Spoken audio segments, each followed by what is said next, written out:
ও 3 বছর থেকে আমার কাছে যখন তার 3 বছর তখন সে আমার কাছে তবলা তালিম নিতেছে।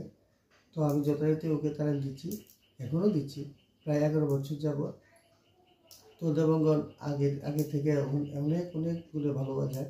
তার মধ্যে একটা স্পিড আছে এবং একাগ্রতা আছে, নিষ্ঠা আছে এবং তার মধ্যে একটা ধৈর্য আছে, যেটা দেবঙ্গন আগে থেকে এখন পর্যন্ত খুব অনেক জায়গাতে নিয়েছে, যেটা ইন্ডিয়ান সিসিআরটি স্কলারশিপ সে উত্তীর্ণ হয়েছে।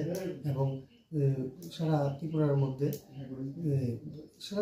আমি শুনেছি 2 জন পেয়েছে, এর মধ্যে গোমতী ডিস্ট্রিক্টে দেবাঞ্জন পেয়েছে আর দেবাঙ্গন, তো আর আগরতলা একজন পেয়েছে। তো যেটা আমার কাছে খুবই গর্ববোধ করি দেবাঙ্গনের প্রতি। সে আরও বড় হোক, সে আরও তবলা নিয়ে ভাবুক, গান বাজনার সাথে জড়িত হোক।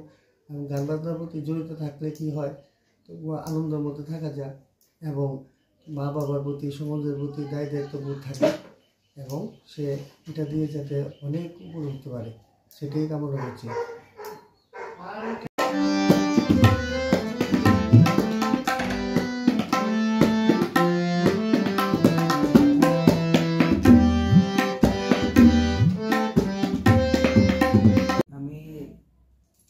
যখন 3 বছর ছিলাম তখন আমি আমার গুরুজির কাছে তালিম নিচ্ছি। তো এখন আমার বয়স 13, তো প্রায় 11 বছর হয়ে গেছে আমি আমার গুরুজির কাছে এখনও তালিম নিচ্ছি। তো আমি যে সিসিআরটি পরীক্ষাটা দিয়েছি, তো আমার খুব ভালো লাগছে যে আমি এটার মধ্যে সাফল্যতা অর্জন করেছি।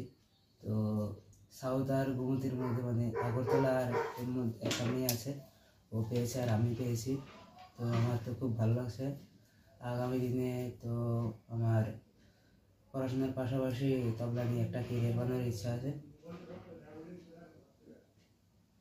আগামী দিনে তোমার কি আশা প্রত্যাশা থাকবে?